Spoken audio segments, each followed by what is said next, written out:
En el interior del molino, el viento producía un claqueteo duro y disonante, llenando aquel espacio de inesperados reencuentros, porque el viento tiene a veces el extraño poder de convocar a los recuerdos.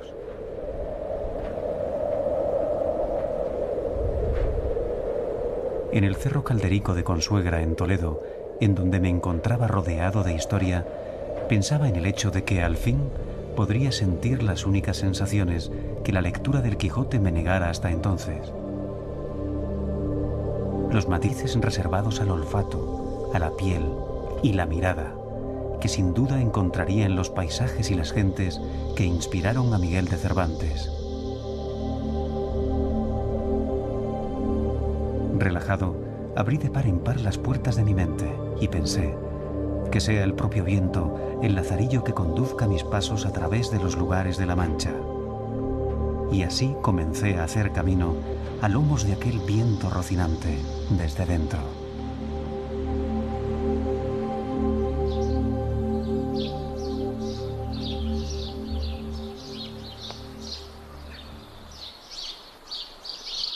La primera imagen que me viene a la memoria tras los molinos de Consuegra es una enorme casona manchega en Puerto Lápice, la venta del Quijote, y en el patio la figura familiar de un caballero de rostro abatido, un anciano que rondaba los 400 años de edad, conocido en todo el mundo como el ingenioso hidalgo Don Quijote de la Mancha.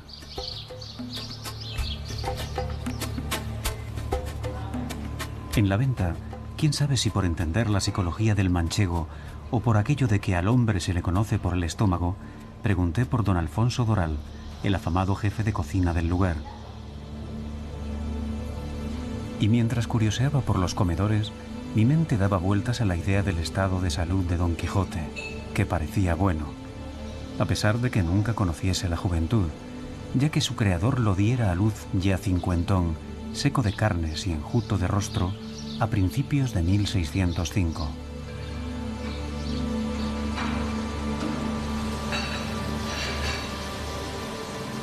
Ya en la cocina, y como era sábado, le pedí a Alfonso Doral que preparase aquel plato de duelos y quebrantos que Cervantes mencionase en el primer capítulo del Quijote.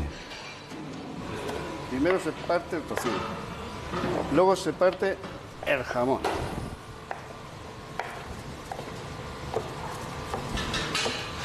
Y luego el chorizo.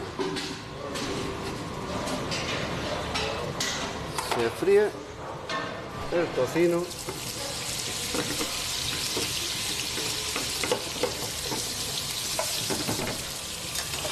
Luego se le echa el jamón.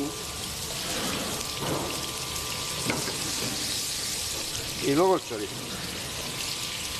Todo junto. Ahora se le quita un poco el aceite.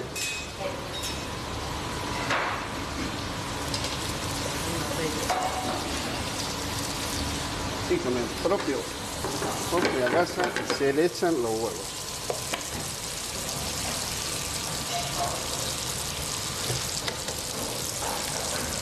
Lo único que las yemas no se tienen que romper hasta que no esté cuajado la clara. Y tiene que estar poco hecho. Luego se sirve en una cazuela de barro.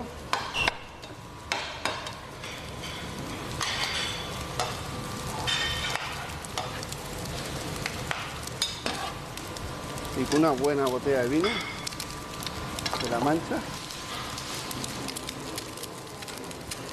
Me contaba Alfonso que este plato antiguamente se hacía para dar de comer a los asistentes a los velatorios.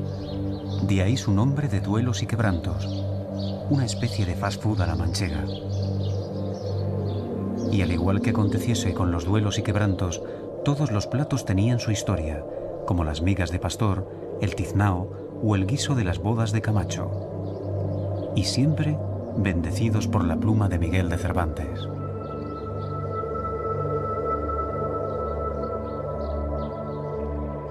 Nosotros luego tenemos la cofradía de caballeros, que armamos caballeros a ciertos señores por la noche en el patio. Se pone la mesita, las dulcineas con sus velas y se le arma el caballero con la espada. Alguna razón habría para empezar mi viaje en el lugar en donde armaran caballero a Don Quijote. 12 familias vivían aquí. Unos eran arrieros, otros carpinteros, otros tenían vino, otros eran los que arreglaban los carros, las diligencias, para dormir también tenían. La venta del Quijote, como aquellas del siglo XVII, acogía a viajeros de todo origen y condición, aunque siempre con matices. Igual, de todos los países, americanos, japoneses, sobre todo el español, para comer como él, no hay ninguno.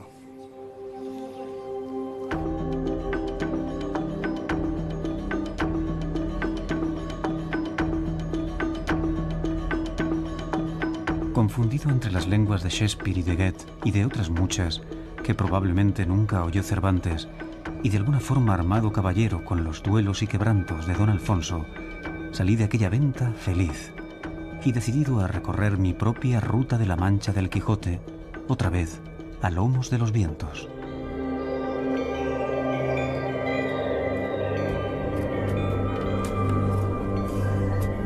El territorio de la Mancha es un enorme trapecio de 300 kilómetros de ancho por 180 de alto, que se extiende a lo largo de 4 provincias: Toledo, Cuenca, Ciudad Real y Albacete. ¿Y quién duda que, aparte de las delirantes aventuras del ingenioso hidalgo Don Quijote y su escudero Sancho Panza, lo que más fama le ha dado a los manchegos es el queso?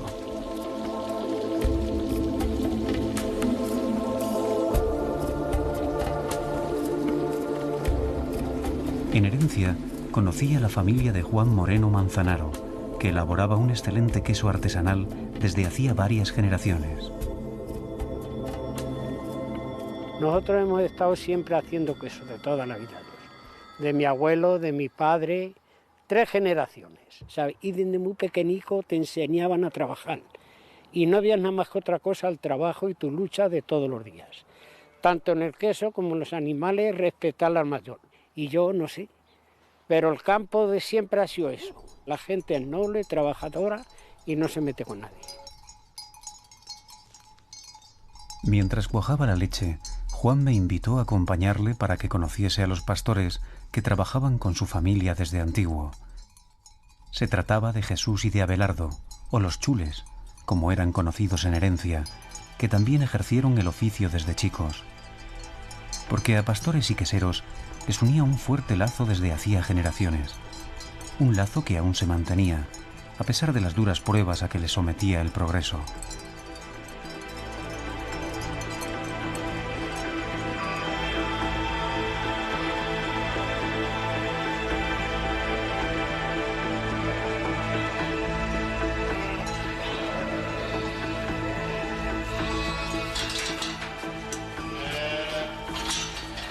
Todo esto viene ya desde mi abuelo a mi padre, y mi padre a nosotros, toda la vida. Y entonces aquí está uno desde que nace, pues noche, día, fiestas, carnavales, ferias, en fin, todos los días. Desde las 6 de la mañana pues hasta las 7, las 8, las 9, las 10 que está en verano.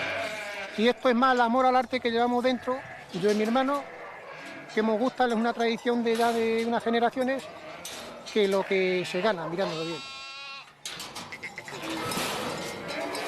Viendo a Jesús y a Abelardo pelearse con los animales, me vino a la cabeza aquel pasaje de Yerma, en donde Federico García Lorca llamaba criaturas de silencio a quienes vivían del esclavo y resignado oficio de pastor.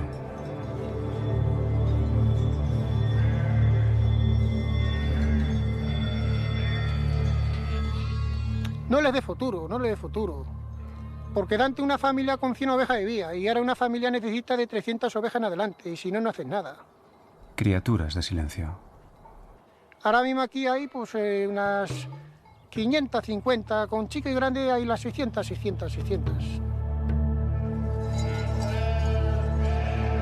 En resumidas cuentas, que sin ovejas no se vivía, pero con ellas tampoco.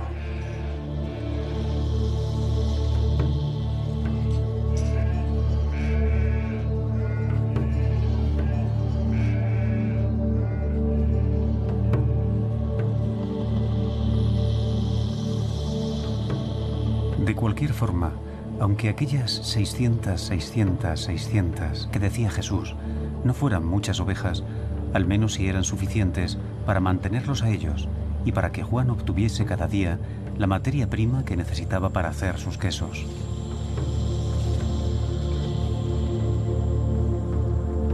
Y para hacerlos de la misma manera que lo hiciera su padre y su abuelo, del que dicen que llegó a tener un puesto en la Feria del Campo de Madrid, en donde cuentan que un año le robaron un queso, pero un queso de escayola, que era solo de adorno. Las cosas del hambre.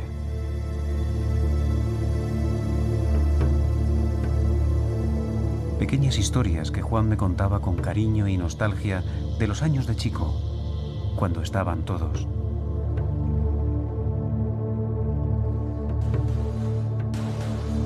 Después vivió malos tiempos, quedó solo y llegó a poner a la venta la quesería. Menos mal que en el último momento se la quedaron los hijos. Yo es que me emociono cuando yo pensaba de vender los mismos. Y ahora que la ha cogido la familia, lo tengo adentro, de la alegría. Es de la alegría. Y yo veo que van funcionando, llegan padres, mira, este queso que le pasa a esto, hace tú al otro. Y sale adelante. Eso es una cosa que para mí es un orgullo grande y una satisfacción. Muchas veces me hacen eso, de llorar, porque es que es de la alegría, que yo esto lo tenía perdido. Fue un milagro de Dios, creo yo. La última frase de Juan, antes de despedirnos, es que estaba loco de contento. Loco de contento. Seguro que la expresión le hubiese encantado a don Miguel de Cervantes.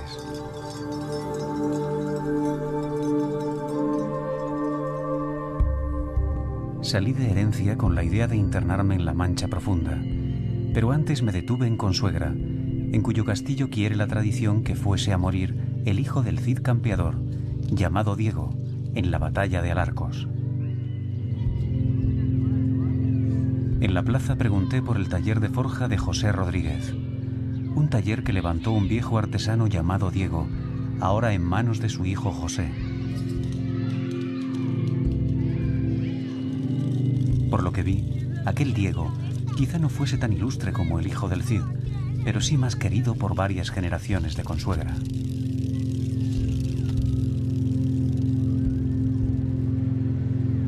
Ya en el taller, tardé poco en darme cuenta de que Diego tenía una memoria prodigiosa para un hombre de 94 años. Y la charla vagó por caminos sorprendentes, sobre todo cuando me contó que fue uno de los primeros operadores de cine de La Mancha, de cuando aún se utilizaban proyectores a manivela. Recuerdo la portera de la fábrica, el jorobado de Nuestra Señora de París, también del Fegor, que era la esposa del artesano. Y luego después, pues, películas de serie, porque había que echar todas las películas que la casa tenía, y cuando te mandaban una película buena, luego tenías que quedarte con una porción de las otras que eran un poquito más inferiores. Pero todos los sábados y los domingos dábamos función.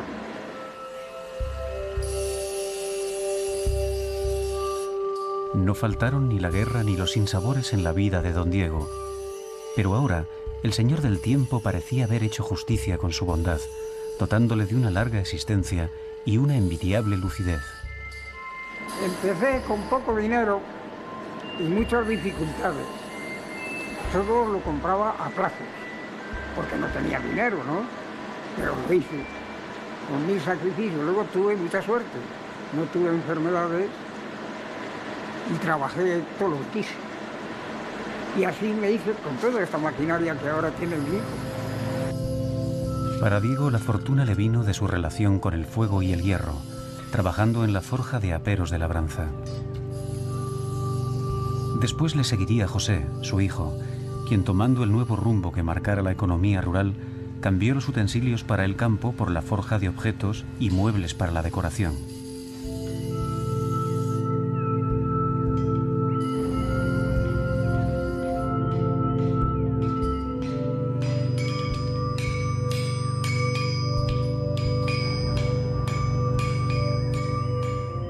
Le pregunté a José por qué había seguido los pasos de su padre. Su respuesta no podía ser más obvia.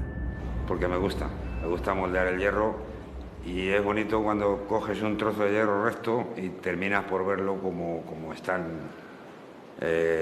las patas de los muebles, con volutas y con cosas, ¿no? Porque me gusta. Y en segundo lugar, pues por exigencias de mercado.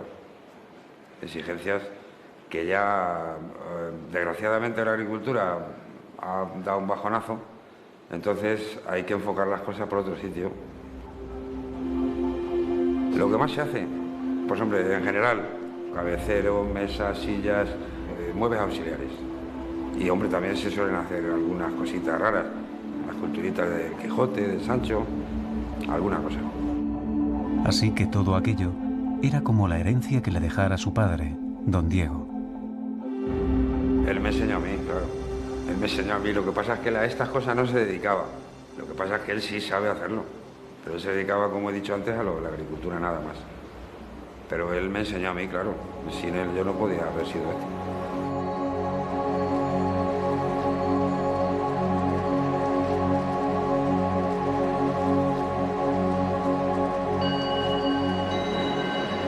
He pasado mis trabajos, mis dificultades y eso, pero bueno, me ha ido muy bien. Estoy muy satisfecho. Sí, señor. Tras hablar con el viejo artesano, tomé el camino de una antigua villa que perteneció a Consuegra, hasta su independencia en 1557. Se trataba de un pequeño pueblo azotado por los vientos, con un nombre que me recordaba a cierto personaje de un cuento que me contaba la abuela de pequeño: Camuñas.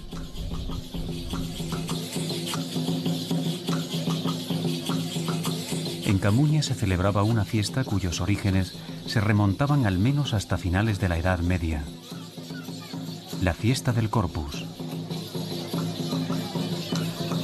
La implantación de los autos sacramentales en Toledo, a mediados del siglo XV, parecía ser el origen de esa rarísima expresión del fervor y la cultura popular, única en Castilla-La Mancha y en toda la península ibérica.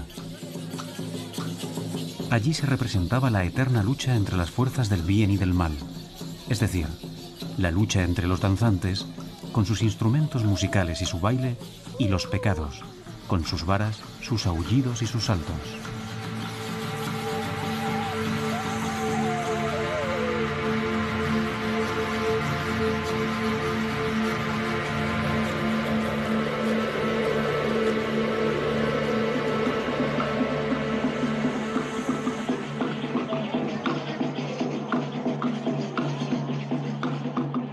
Una fiesta ancestral que llegó a estar prohibida por la Iglesia Católica, como recordaba Tomás Escribano, durante una reunión de las cofradías de pecados y danzantes.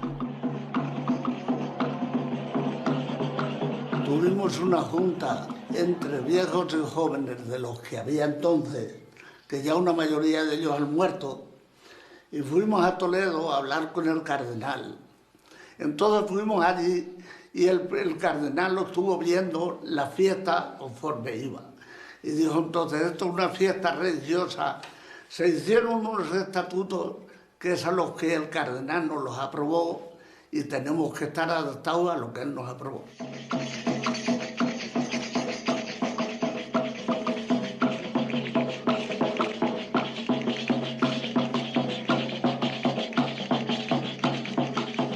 El regreso de la fiesta, tras la prohibición, quedaría grabado para siempre en la memoria del pueblo, y muy especialmente en la de los niños. Yo entonces tenía 14 años y yo no conocía lo que era, porque como estuvo 14 años quitado, pues justamente cuadra cuando yo nací. Y entonces para mí aquello, pues como crío, era una fiesta. No entendía que la fiesta estaba tan arriesgada, tan profunda. Cuando salimos a la calle a danzar, el día del Corpus, yo lo que aquello me llevó, el ver a las personas mayores salir a la calle llorando. Y yo decía, ¿y el por qué llora esta gente? Yo aquello lo veía como una fiesta, pero no entendía el por qué. Y después, con los años, sí que lo entendí. Porque luego ya he entendido que no hay familia en Camuñas que no tenga un pecado, un danzante. Y esto con los años cada vez te llega más. Y desde entonces hasta hoy, la fiesta del Corpus en Camuñas no ha dejado de celebrarse. Y la gracia, simbolizada por un danzante con falda y castañuelas, se renueva cada año para triunfar sobre el pecado, como en los cuentos.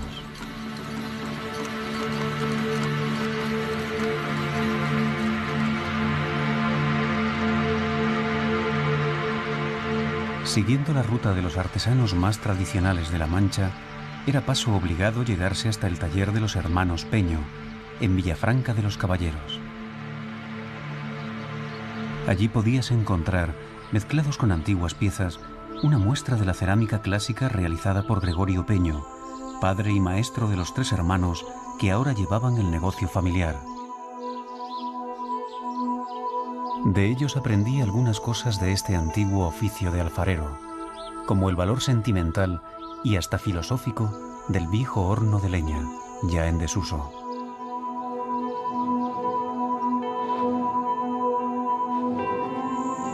En los viejos alfares se sabía cuándo el barro estaba listo por el olor y el color de la llama. Eran los tiempos de Gregorio Peño, su padre, ya desaparecido.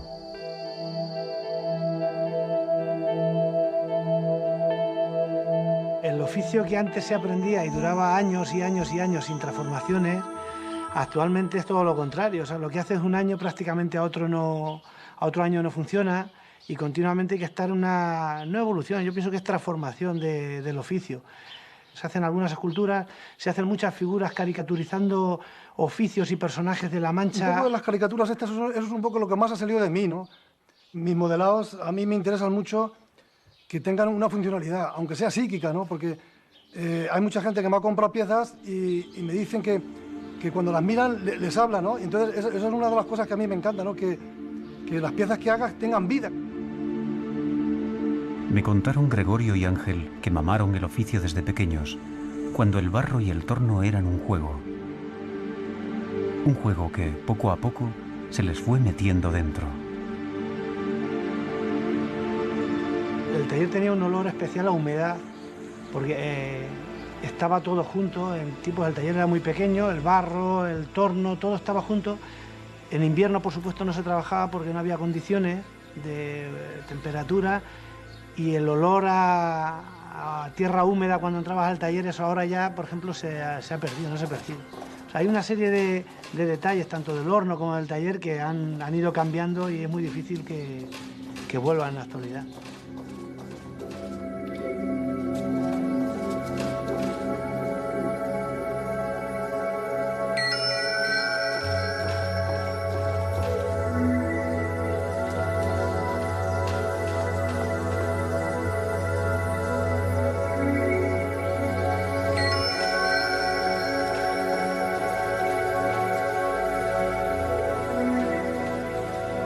Me contaron también que aunque hoy esté en desuso, todo alfarero debería de saber cocer en el horno de leña. Y no solo por conocer el oficio, sino porque cuando has cocido en un horno de leña y al final lo abres y ves que ha salido bien, es algo tan especial que no se puede explicar. Quizás por eso me regalaron uno de los momentos más inolvidables de todo el viaje. Un instante puro, en donde la verdad de su historia se dibujaba ante mí, mucho más allá de las palabras.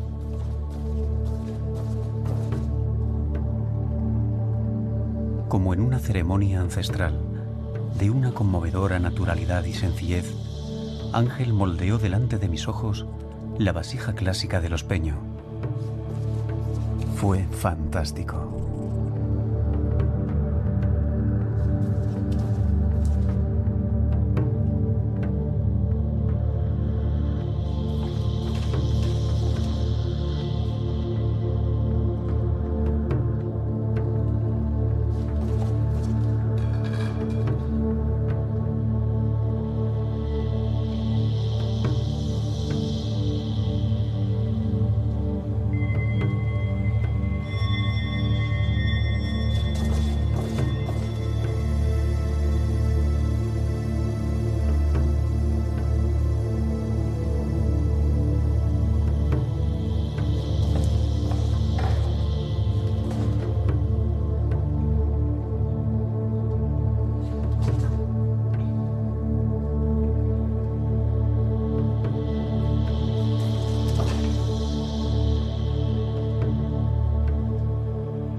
Corrían los primeros días de abril, y mientras en lugares como el Valle del Jerte aún florecían los cerezos, en la Mancha inmensa lloraban las viñas.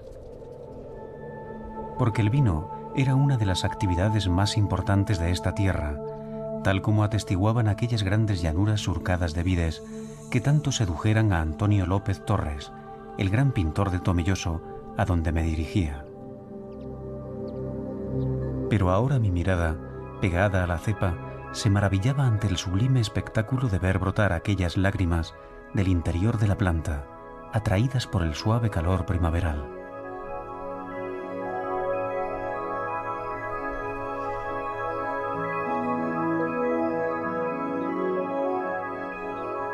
Caminando entre surcos interminables, cuyos límites abrían el horizonte y el catastro, llamó mi atención una curiosa construcción. Después supe que su nombre era Bombo y que era utilizado antiguamente como refugio durante las largas temporadas de vendimia. Se trataba de un chozo de forma circular, levantado piedra a piedra y sin cemento alguno, con su chimenea, su pesebre y su camastro. Ahora el bombo era una reliquia del pasado, protegida desde la administración castellano-manchega, del que pude ver una espléndida reproducción junto al Museo Etnológico del Carro, en Tomelloso.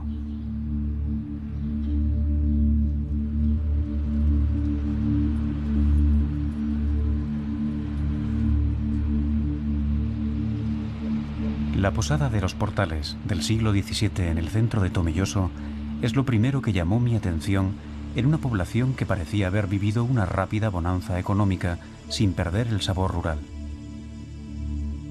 Un crecimiento que se debía a la producción vitivinícola.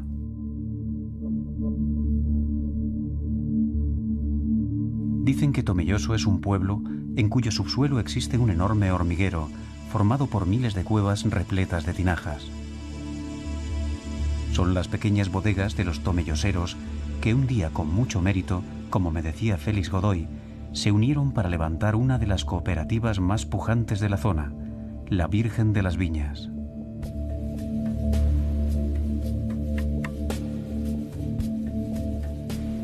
Tomelloso tiene mucho mérito porque cuando se constituyó era una pedanía de Socuéllamos y la prueba la tenemos que ha sido un pueblo trabajador, un pueblo que se ha ido a entrar en todos sitios, porque ahora mismo los agricultores de Tomelloso tienen propiedades en 13 términos colindantes con Tomelloso, o sea que en cualquiera de los pueblos de alrededor una gran cantidad de fincas, sobre todo de viñedo, son propiedad de los agricultores de Tomelloso.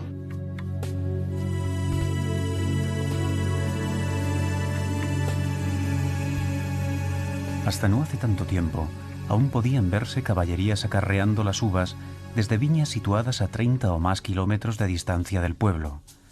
Pero luego, con los remolques y los tractores, el pequeño mundo de aquella antigua pedanía de Socuéllamos, apenas un paso entre Argamasilla de Alba y el Toboso, cambió para siempre.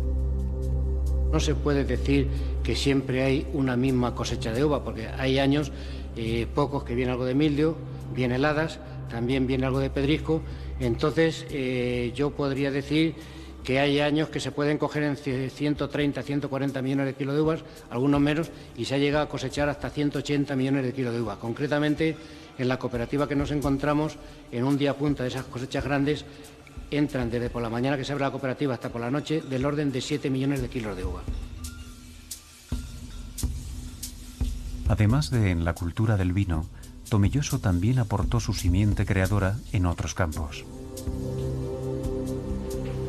En la misma plaza del ayuntamiento, junto a la iglesia parroquial de la Asunción del siglo XVI, se encuentra el Casino de San Fernando. Y en su fachada, un enorme luminoso, cuya información bastaría para intuir la idiosincrasia del lugar en que pisaban mis zapatos.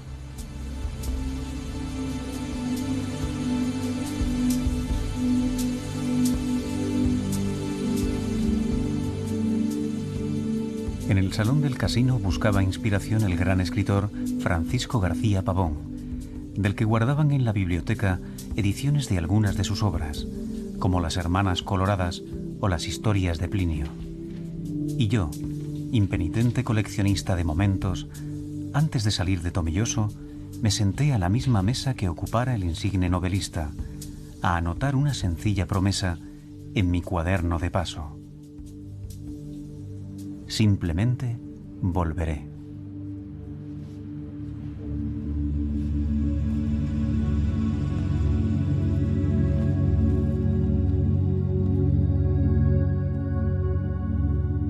El arranque de un molino es un extraño ritual cuyo objeto es convocar a las fuerzas de los vientos y dominarlas. Es también una especie de rescate de un mundo secreto, reservado para aquellos que conocen las verdades profundas de la Mancha. Se vienen restaurando desde los años 60. Hasta el 75 se estuvieron restaurando los molinos. En un principio se restauraron como, por ejemplo, como están ahora todos los que ven ustedes por ahí. Son como si fuera un huevo, ustedes ponen en comparación como un huevo, no ve usted más que el cascarón. La yema y la clara no la veía, estaban más hermosos por fuera que por dentro. No es como este, por ejemplo, que se restauró en el año 1999, que tiene ya el cascarón del huevo, la yema y la clara. En Mota del Cuervo, Vicente Manjabacas, restaurador de molinos, me habló de cosas increíbles, como aquello de que existían hasta 12 clases de vientos. Desde el norte, y siguiendo las agujas del reloj, serían cierzo, barrilero, matacabras, solano alto, solano fijo, solano hondo, mediodía, ábrigo hondo, ábrigo fijo, ábrigo alto, toledano, mariscote y otra vez el cierzo.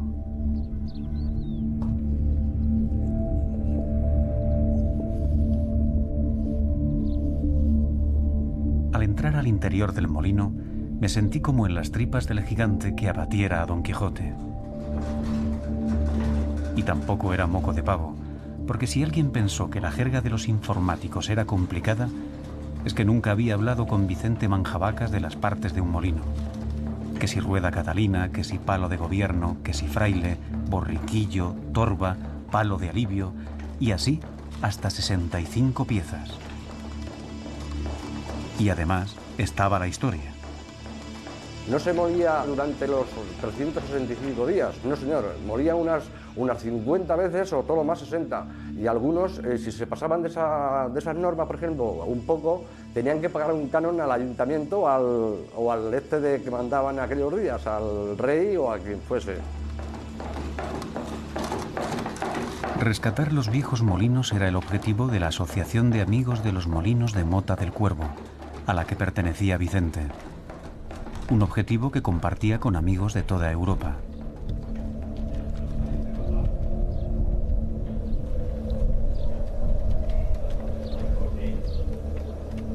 Tras despedirme, salí de allí aprovechando los vientos favorables. A fin de cuentas, ¿no eran ellos los dueños de mi destino?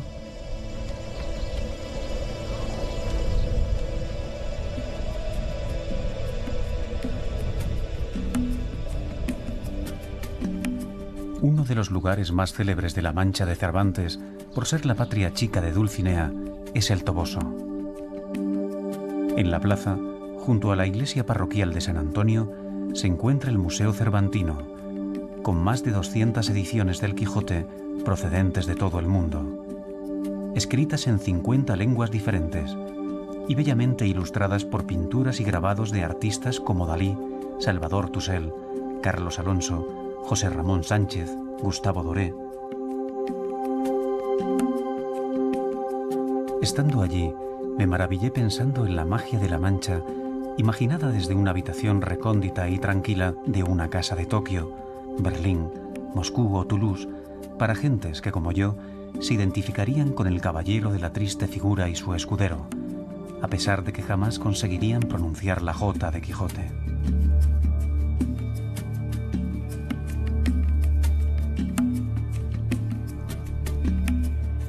Ya en el pueblo, entre mansiones señoriales, iglesias y conventos, se encuentra la casa de doña Ana Zarco de Morales.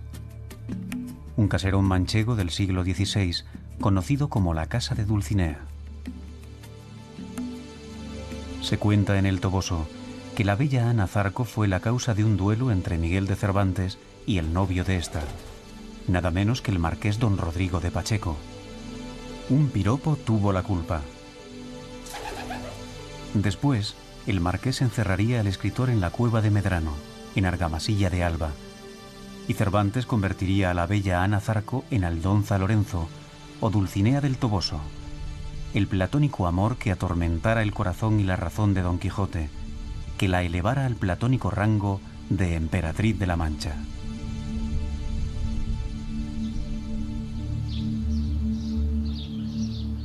Dándole vueltas al lance del marqués con don Miguel, aproveché para conocer el castillo de Belmonte, construido por don Juan Pacheco, marqués de Villena, en 1456. En la paz de aquel castillo no pude menos que recordar los famosos versos de Fray Luis de León, nacido en Belmonte. Decían: «Qué descansada vida la del que huye del mundanal ruido y sigue la escondida senda por donde han ido los pocos sabios que en el mundo han sido». Y yo, en aquel instante más Sancho que Quijote, decidí dar buena cuenta de unos más que memorables platos de pisto manchego y de perdiz escabechada, que si bien no eran la senda a la que se refiriese Fray Luis de León, desde luego sí que eran de sabios, a resultas de la exquisitez de las viandas. Y después, ya repuesto, me perdí siguiendo el sur, camino de las muy nombradas lagunas de Ruidera.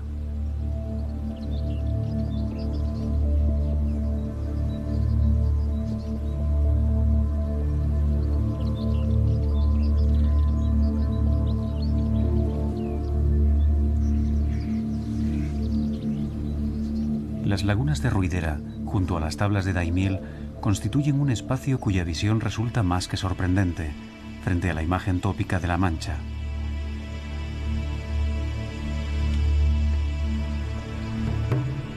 Para el viajero conocedor de la obra de Cervantes, tienen además la curiosidad añadida de albergar en su entorno la famosa cueva de Montesinos, en Osa de Montiel, en cuyo seno tuviese Don Quijote sus visiones más delirantes.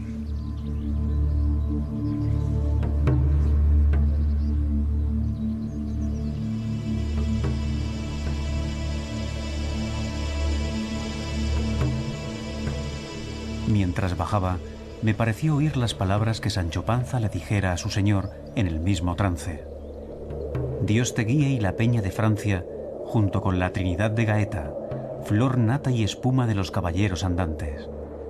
Allá vas, valentón del mundo, corazón de acero, brazos de bronce. Dios te guíe otra vez y te devuelva libre, sano y sin cautela a la luz de esta vida, que dejas por enterrarte en esa oscuridad que buscas».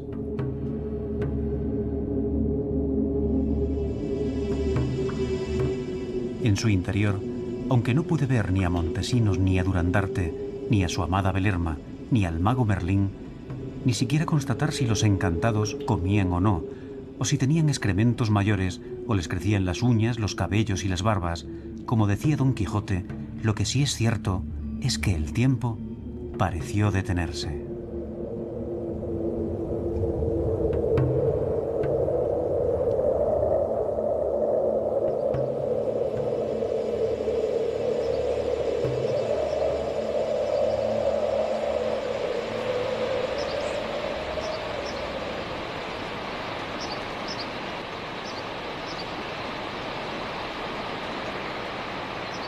Adentrarse en las lagunas de Ruidera era igual que solazarse en un oasis verde y fértil, cuyas aguas descendían lentamente, cascada tras cascada, hasta 120 metros bajo el nivel de la llanura manchega. Allí conocí a Ulpiano, al que encontré recogiendo esparto rodeado de sus perros. De este pueblo, los tejados de las casas eran de carrizo y aquí no había ni ayuntamiento ni plaza, y venía la gente de la Osa en galeras y carros que pasaban a segar allí una finca muy grande que había que le decían Navazos, y los cantaban las mujeres, y los hombres que pasaban decían: en Ruidera no hay reloj, ni ayuntamiento ni plaza, que los ha castigado Dios con el esparto y la maza. Y en el pueblo se decía: los pobres de Ruidera pasamos muy malos ratos, pues vivíamos de la caza, de la leña y del esparto. Pues el esparto era un recurso que teníamos antes para sobrevivir aquí en Ruidera, haciendo tomiza, para atar los sarmientos, para atar la mies. El que sabía hacer plaita hacía plaita para hacer los capachos, para las uvas, esteras, para los burros, para transportar, por ejemplo, leña o la basura a los huertos y todo eso. Para muchas cosas valía esto. Pero la historia de Ulpiano tenía más que ver con las lagunas que con el esparto. Y es que las lagunas, y más antes que ahora, podían resultar muy traicioneras para los bañistas, sobre todo por la fragilidad de las formaciones calcáreas de sus orillas, de sus cascadas y de sus fondos, que podían confundir a inadvertidos e ignorantes que, para colmo, se tiraban a sus aguas sin saber nadar.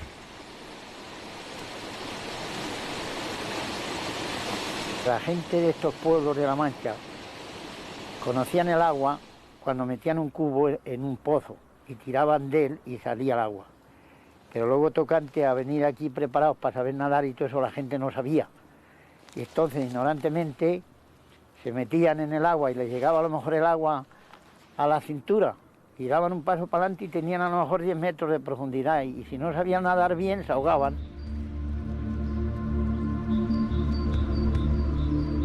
Cuenta Ulpiano que antiguamente, al acabar la siega, venían los patronos a invitar a una comida a sus cuadrillas en las lagunas. Y así pasaba.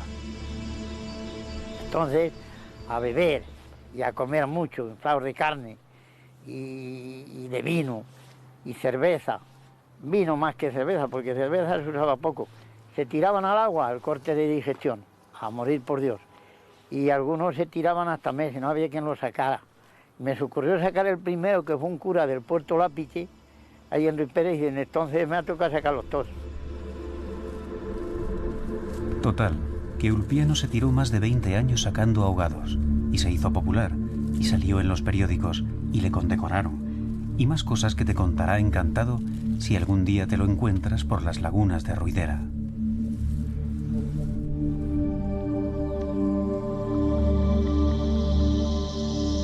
A pocos kilómetros en dirección a Argamasilla se llega al castillo de Peñarroya, considerado como uno de los extremos de las lagunas y a su vez nacimiento del enigmático río Guadiana.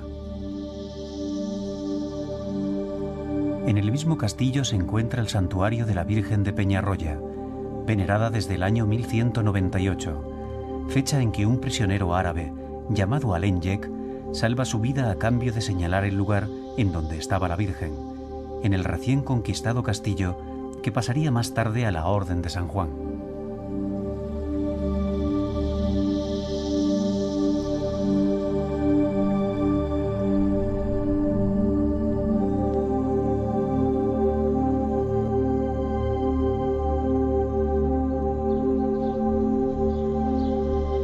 Y por fin, Argamasilla de Alba. Y la primera visita, la Capilla del Marqués, en la iglesia parroquial San Juan Bautista, en donde se halla el cuadro esboto de don Rodrigo de Pacheco Avilés de Sotomayor, fechado en 1601, en cuya leyenda se cuenta que se le apareció Nuestra Señora, estando malo de una gran frialdad que se le cuajó dentro del cerebro. La cuestión que viene al caso es que Cervantes se basó en tan piadoso personaje para crear a don Alonso Quijano, Don Quijote, según una antigua creencia en Argamasilla, sobre cuya veracidad nunca acabaron de ponerse de acuerdo los estudiosos. Pero ¿quién puede negarlo?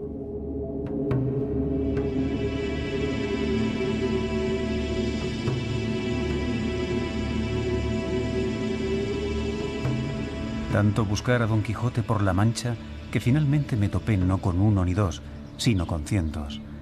Tantos que de repente me sentía rodeado de un ejército de clones de Quijote, cuya visión me hizo quedar más atolondrado y perplejo que de costumbre.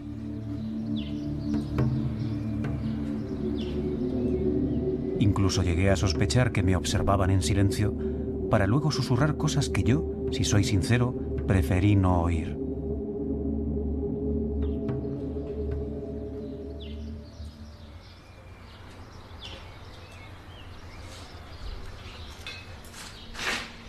Si Quijotes yo buscaba, Quijotes tenía para hartarme.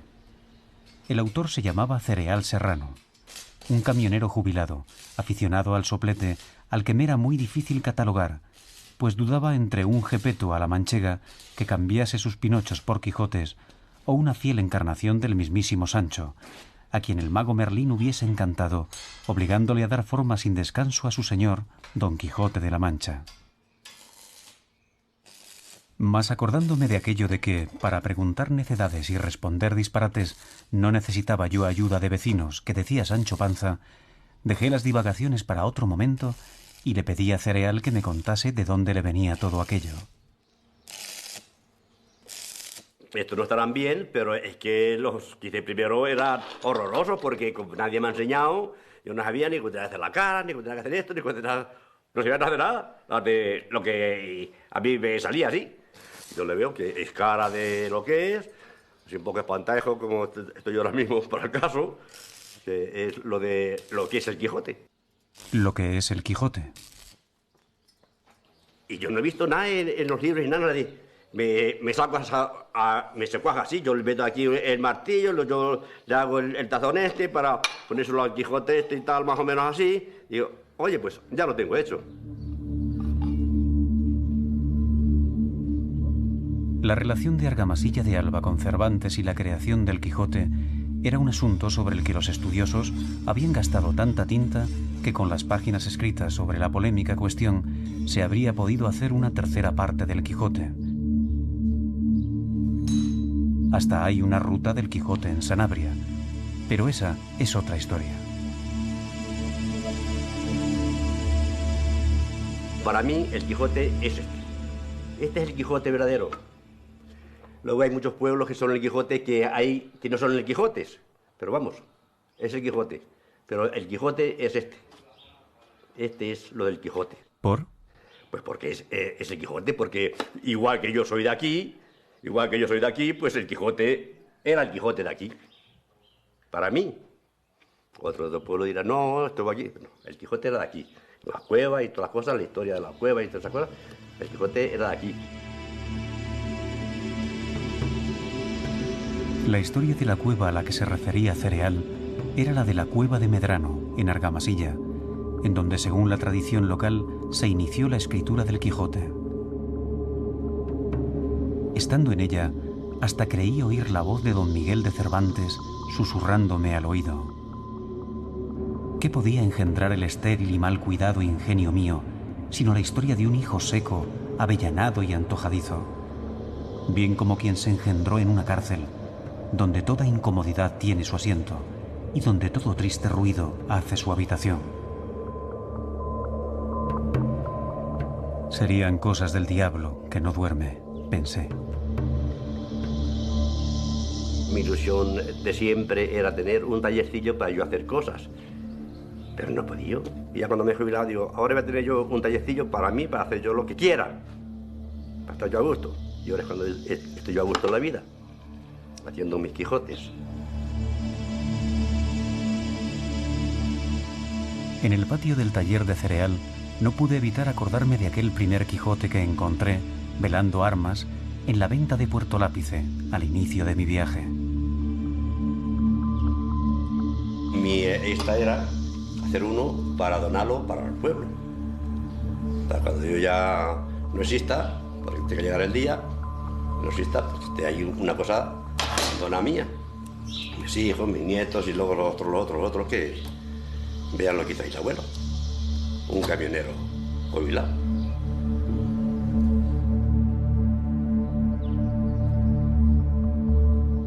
Despedirme de Cereal y sus Quijotes era tanto como despedirme de mi ciclo manchego que acababa en Argamasilla de Alba. Y con la vista pegada en las cigüeñas, me despedí también del viento rocinante y de un paisaje que oscilaba bajo un sol que amenazaba con derretir hasta la sesera de los lagartos.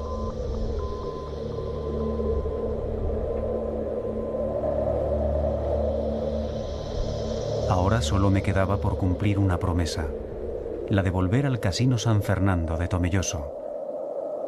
El reencuentro sería sorprendente.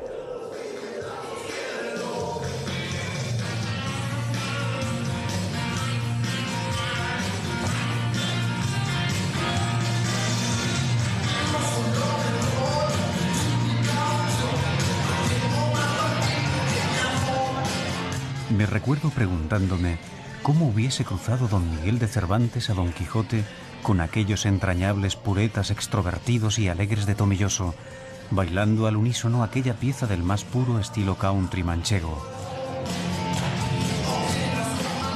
Fascinado, traté de relacionar a aquellos rostros con los bombos, con los molinos, con los duelos y quebrantos, y con todos los lugares de la Mancha que había recorrido. Lugares de la Mancha cuyos nombres ya nunca podría olvidar.